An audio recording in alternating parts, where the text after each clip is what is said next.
एक superhit dialogue है, मेरे पास गाड़ी है, बंगला है, तुम्हारे पास क्या है। इसे अगर टीएमसी के आज के हालात से जोड़ा जाए तो इसका जवाब है, आज ममता बनर्जी की पार्टी में बगावत है। दिल्ली का वो बंगला भी आज छिन गया जिसमें टीएमसी का ऑफिस था। ममता बनर्जी के खिलाफ आज एक नई एफआईआर दर्ज हो गई और इतना ही नहीं, ममता की पुरानी सरकार पर कोलकाता की एक एड एजेंसी को 635 करोड़ से अधिक रुपए का ठेका देने का एक नया आरोप लग गया है। यानी ममता बनर्जी पर चारों तरफ से आफत ही आफत है। टीएमसी में बगावत की उस दीवार का बहुत ही करीब से आज दीदार कराएंगे जिसमें बगावत का पूरा ब्लूप्रिंट चस्पा है।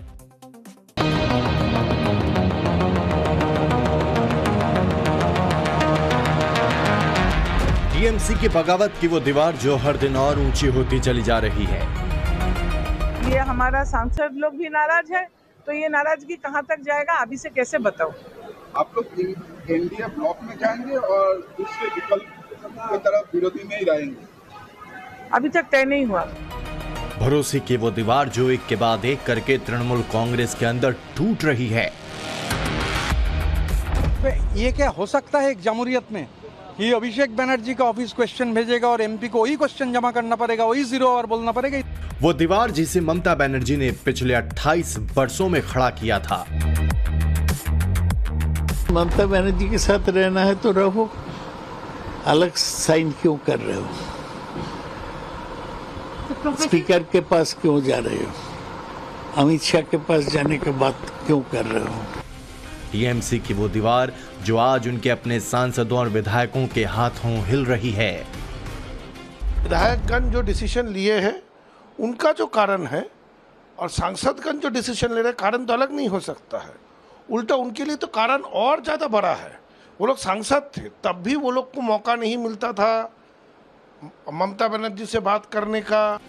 ममता बनर्जी के वो सांसद जो 15 दिन पहले तक मां, माटी और मानुष का नारा लगाते थे, आज वही लोग दीवार के उस पार खड़े होकर कह रहे हैं, टीएमसी में हम नई दीवार खड़ी करेंगे, अलग ब्लॉक बनाएंगे। हम रियल टीएमसी का गुट बनाया और हमारा पास ज्यादा से ज्यादा संख्या में एमपीस है और हमको ये मान्यता स्पीकर को देना हो। कभी टीएमसी में एक ही आवाज गूंजती थी और वो आवाज थी ममता बनर्जी की। आज तो वही बात सारे सांसद और सारे विधायक बोल रहे हैं कि पार्टी ने कभी भी किसी से कुछ पूछा नहीं है, एक तरफा था। It was a one way street कि हम जो बोल देंगे वही होने वाला है। लेकिन अब कई आवाजें हैं, कई सवाल है। सब कुछ के लिए अभिषेक को दोषी करना ठीक नहीं है, क्योंकि जो लोग ये सब बोल रहे हैं ये लोग अभिषेक का जय कहते थे पहले, 4 मई का पहले। कोई संगठन से नाराज है, कोई अभिषेक बनर्जी के नेतृत्व से, कोई फैसलों से परेशान है तो कोई भविष्य को लेकर असहज दिखाई दे रहा है। आपने भी सुना होगा, कहा जाता है कि दीवारें घर को बांटती नहीं, घर के बंटने के बाद खड़ी होती है। आज टीएमसी में भी ऐसी ही दीवार खड़ी करने की कोशिश हो रही है। दावा किया जा रहा है कि ममता बनर्जी के पास अब सिर्फ 22 विधायक और 18 सांसद बचे हैं। टीएमसी के पास कुल 28 लोकसभा सांसद थे, जिसमें से 20 सांसदों के बागी होने का दावा बागी गुट कर रहा है। यह दावा लोकसभा में टीएमसी के बागी गुट की अगुवाई करने वाली सांसद काकोली घोष दस्तीदार की तरफ से किया गया है। यह भी दावा किया गया कि टीएमसी के 20 सांसदों की तरफ से एक लेटर 18 मई को ही लोकसभा स्पीकर ओम बिरला को भेजा गया था और अलग गुट बनाने की मांग की गई थी। दावा है कि बागी गुट ने स्पीकर से सदन में अलग बैठने की व्यवस्था की भी मांग की है। सूत्रों के मुताबिक बागी टीएमसी सांसद रविवार को पश्चिम बंगाल के मुख्यमंत्री शुभेंदु अधिकारी से दिल्ली में मिलने वाले भी हैं। वहीं बागी सांसद सोमवार को लोकसभा अध्यक्ष ओम बिरला से भी मुलाकात करके अपनी बात को उनके सामने रख सकते हैं। आज अचानक 19 बागी सांसदों के सिग्नेचर्स सामने आ गए। ये अलग बात है कि किस चिट्ठी के नीचे ये दस्तखत किए गए हैं, वो चिट्ठी सामने नहीं आई है। खैर, आगे बढ़ने से पहले उन सिग्नेचर्स को जरा जान लेते हैं कौन कौन से सिग्नेचर्स आज पब्लिक डोमेन में आए हैं। आप ध्यान से देखिएगा, ये तमाम सिग्नेचर्स हैं जिन जो सांसदों के हैं। उन सिग्नेचर्स की कॉपी मैंने उनकी फोटो के साथ नीचे हमारी टीम ने लगा दी है ताकि आप आसानी से देख सकें। काकोली घोष दस्तीदार, शताब्दी रॉय, अरूप चक्रवर्ती, रचना बनर्जी, माला रॉय, कालीपेड़ा सरेन, बापी हलदार, शर्मिला सरकार, सयोनी घोष, खलीउर रहमान, दीपक अधिकारी, जून मालिया, प्रसून बनर्जी, जगदीश बसुनिया जिनको अभी आप सुन रहे थे, अबू ताहिर खान, मिताली बाग, पार्थ भौमिक, इन्हीं का वो बंगला था जिसके बारे में आगे बताऊंगा मैं आपको, यूसुफ पठान और असित कुमार बल। ये सिग्नेचर सबके नीचे अगर आप देखें फोटो के नीचे उनके सिग्नेचर हमने मैच कर दिए ताकि आप रिलेट कर सकें किसका सिग्नेचर, क्या नाम और कैसा वो व्यक्ति दिखता है, क्योंकि हर व्यक्ति को आप जानते हो और सांसद को आप जानते हो ये जरूरी नहीं है, पर ये तस्वीर से बहुत चीजें साफ हो जाती है। इन सभी बागियों में टीएमसी सांसद सयानी घोष के नाम की हर तरफ चर्चा है। अब तो उनका दस्तखत भी सामने आ गया, अभी मैंने आपको दिखाया। दावा किया जा रहा है कि उन्होंने लोकसभा स्पीकर को अलग से चिट्ठी लिखी है। टीएमसी के सीनियर सांसद सौगत राय ने सयानी को लेकर क्या कुछ कहा वो भी आज आपको सुनना चाहिए। सयानी के साथ मेरा बात हुआ 4-5 दिन पहले। वो तो बोल रही थी कि वो पार्टी में ममता बनर्जी के साथ रहेगी। अभी तो सुन रहा हूँ कि वो साइन किया, अखबार में देखा कि वो दिल्ली से एक तो सनग्लास पहन के मुंह पे मास्क लगा के कलकत्ता पहुंचा, और क्या बोल सकता। तो दावा जो किया गया वो 20 लोगों के हस्ताक्षर का, 20 साइन सामने आने का है, लेकिन हमने आपको जो सिग्नेचर्स दिखाया अभी इस बड़ी वॉल पे वो 19 ही थे। यानी जो ताकतें इन दस्तखत को जारी कर रही हैं उनको अभी भी एक हस्ताक्षर और जारी करना बाकी है ताकि उनका दावा कि वो 20 का जो दावा कर रहे हैं कम से कम वो दावा तो सही साबित लगे। फिल्म दीवार के एक और सुपरहिट डायलॉग को अब याद करने का वक्त है। जाओ पहले उस आदमी का साइन लेकर आओ। याद आया कुछ ऐसी डायलॉगबाजी इन दिनों टीएमसी में हो रही है। ममता गुट के नेताओं का यही कहना है कि जाओ पहले उस पूरे लेटर को दिखाओ जिसमें 19 बागी सांसदों के साइन होने का दावा किया गया। ऐसा क्यों कहा जा रहा है अब इसे समझ लीजिए। टीएमसी के बागी सांसदों के जो सिग्नेचर सामने आए हैं उनमें साइन वाला हिस्सा तो दिखाई दे रहा है। इसमें एक नहीं कई सारे साइन एक पेज पर हैं, तो सयानी घोष और रचना बनर्जी के दस्तखत अलग पेज पर दिखाए गए हैं, यानी अलग से उनको टुकड़े में जारी किया गया एक स्लिप के तौर पर। तो क्या इन दोनों ने अलग अलग लेटर लोकसभा स्पीकर को भेजे? क्या ये सभी लेटर एक साथ एक चिट्ठी के नीचे सिग्नेचर करके नहीं लिखे गए? जो साइन वाला पेज है वो सामने क्यों नहीं आया? यानी पूरा एक चिट्ठी जो थी वो सामने क्यों नहीं आई? सांसदों की नंबरिंग को भी ओवरराइट किया गया है, ये भी बहुत दिलचस्प बात है। ध्यान से देखिएगा, मैं आपको दिखाता हूं बहुत डिटेल में।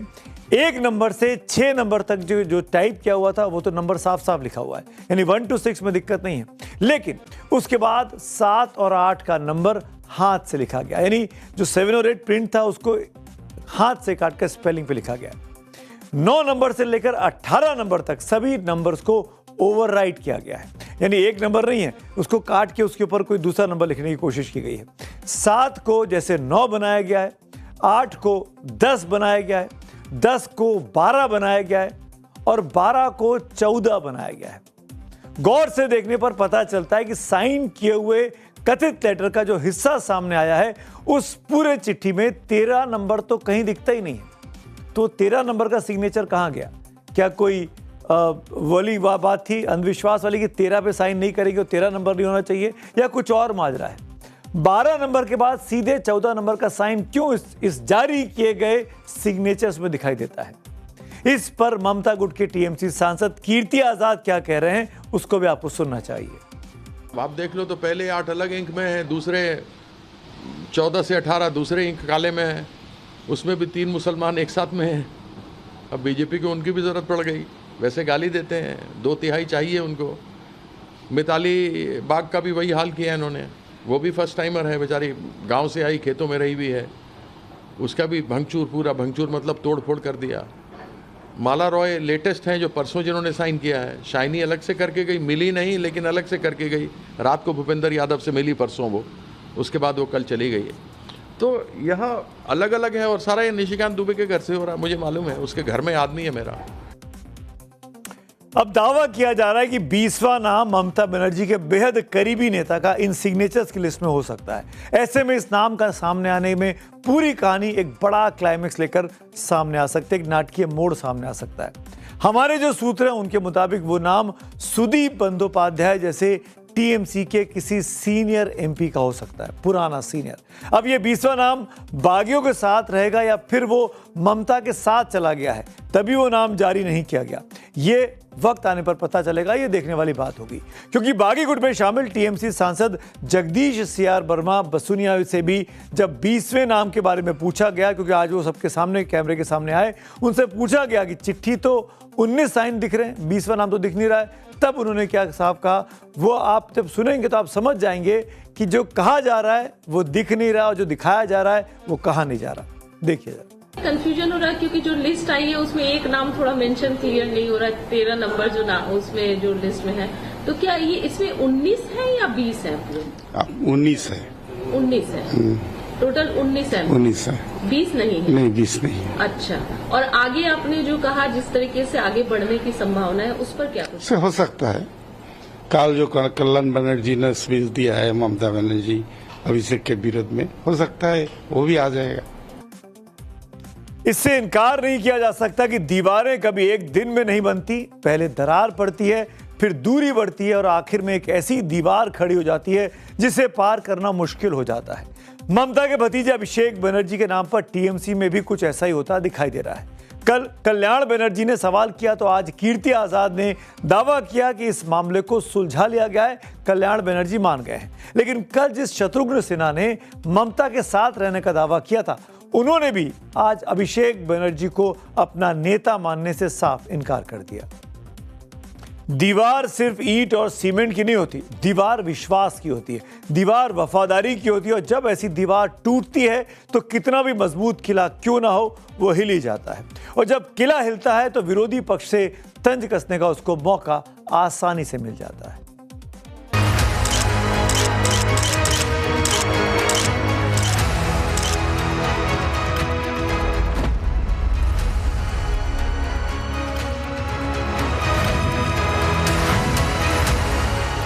जितना अपराध हुआ है उनके ज़माने में इन लोगों के द्वारा हुआ है, नीचे से ऊपर तो सब लोग लिखते हैं। उसकी इंक्वायरी चल रही है और जैसा तथ्य आएगा कार्रवाई होगा। जो तृणमूल का चोर डकायत जो इतना लुटेरा था, अपने को अपना प्रॉपर्टी को बचाने के लिए ये सब चल रहा है। और कोई जो भी कोई मतलब पब्लिक का पैसा को लूटे है उन लोगों को तो शास्ति होगा, कानून उसको शास्ति देगा। टीएमसी का जर्जर किला अब ताश के पत्तों की तरह ढह रहा है। जिस पार्टी ने पश्चिम बंगाल को लूट और तुष्टीकरण और कट मनी की राजनीति का अड्डा बनाया, उसके नेता अब जनता द्वारा सत्ता से हटाए जाने के बाद अपने ही पापों के भार से टूट रहे हैं। टीएमसी अब बन चुकी है टुकड़ों में कांग्रेस। ये एक पूरी तरह से इम्प्लोजन हो चुका है टीएमसी में, और दूसरों पर दोष डालने से बेहतर होगा कि टीएमसी में ममता बनर्जी और अभिषेक बनर्जी सच का सामना करें। तो टीएमसी में सिग्नेचर्स पर दस्तखत पर किचकिच चल रही है। अब टीएमसी की दूसरी सिग्नेचर कंट्रोवर्सी का अपडेट भी आपको दे देता हूं। कल कोलकाता के सीआईडी दफ्तर में अभिषेक बनर्जी से करीब 5.5 घंटे तक फर्जी सिग्नेचर मामले में पूछताछ हुई थी। इस केस में अभिषेक से तीखे सवाल जवाब हुए, लेकिन बात खत्म नहीं हुई, उल्टा और आगे बढ़ गई। फर्जी सिग्नेचर मामले में उन्हें एक बार फिर से अब सीआईडी ने तलब कर लिया है। अब उन्हें 14 जून को दोपहर 12 बजे पूछताछ के लिए फिर से पेश होने का समन भेजा गया। इसके साथ ही आज सीआईडी की एक टीम एक बार फिर जांच के लिए अभिषेक बनर्जी के घर पर कोलकाता में पहुंच गई। आज ममता बनर्जी के खिलाफ भी कोलकाता के हेयर स्ट्रीट थाने में एक एफआईआर दर्ज कर ली गई। ममता बनर्जी पर मुसीबत और बढ़ गई है। ममता बनर्जी पर सांप्रदायिक टिप्पणी करने का आरोप लगाया गया है कि उन्होंने पश्चिम बंगाल विधानसभा चुनाव से पहले कोलकाता में धरने के मंच से एक भाषण दिया था। वो धरना एसआईआर के खिलाफ था। आरोप है कि ममता बनर्जी ने उस वक्त मंच से ये कहा था कोर्ट्स में, हम हैं इसीलिए आप सब सुरक्षित हैं, नहीं तो वे आपको 1 सेकंड में खत्म कर देते। 1 सेकंड में आपको खत्म कर देते। ममता बनर्जी के इसी बयान को लेकर उनके खिलाफ बीएनएस की धाराओं 1961, 3512 और 352 के तहत मामला दर्ज किया गया है। इस केस के दर्ज होने के बाद ममता बनर्जी की मुश्किलें और बढ़ सकती हैं। वहीं ममता बनर्जी को आज एक और झटका दिल्ली के एक बंगले के चलते मिला। नई दिल्ली के 20 डॉक्टर राजेंद्र प्रसाद रोड वाले सरकारी बंगले में यहां से टीएमसी का दफ्तर चला करता था। आज उसको पूरी तरीके से खाली करना पड़ा, खाली कर दिया गया। जिस बंगले से टीएमसी की राजनीतिक रणनीति तय होती थी, जहां बैठकों का दौर चलता था, जहां से पार्टी दिल्ली में अपना सियासी संदेश देती थी, वहां पर आज सन्नाटा पसरा हुआ है। दरअसल यह बंगला टीएमसी के सांसद पार्थ भौमिक के नाम पर आवंटित था, लेकिन अब दावा किया गया है कि पार्थ भौमिक तो बागी खेमे में उस 19 नामों में पार्थ भौमिक चले गए जो मैंने शुरू में आपको दिखाए थे। वो अब नए सरकारी आवास में शिफ्ट हो रहे हैं, जिसके बाद इस बंगले को आज खाली करना पड़ा और इसके साथ ही जो सामान टीएमसी के दफ्तर का यहाँ पे था वो बाहर निकालना पड़ा। तो ममता बनर्जी की तस्वीर, अभिषेक बनर्जी की तस्वीरें, पोस्टर और तमाम साइन बोर्ड्स को यहाँ से हटा दिया गया है। वहीं कोलकाता में मुख्यमंत्री शुभेंदु अधिकारी ने ममता पर एक नया और बम फोड़ा है। आरोप लगाया है कि ममता के मुख्यमंत्री रहते जेनेसिस एडवर्टाइजिंग प्राइवेट लिमिटेड नाम की एक एड एजेंसी को 635 करोड़ से भी अधिक पैसा ट्रांसफर किया गया।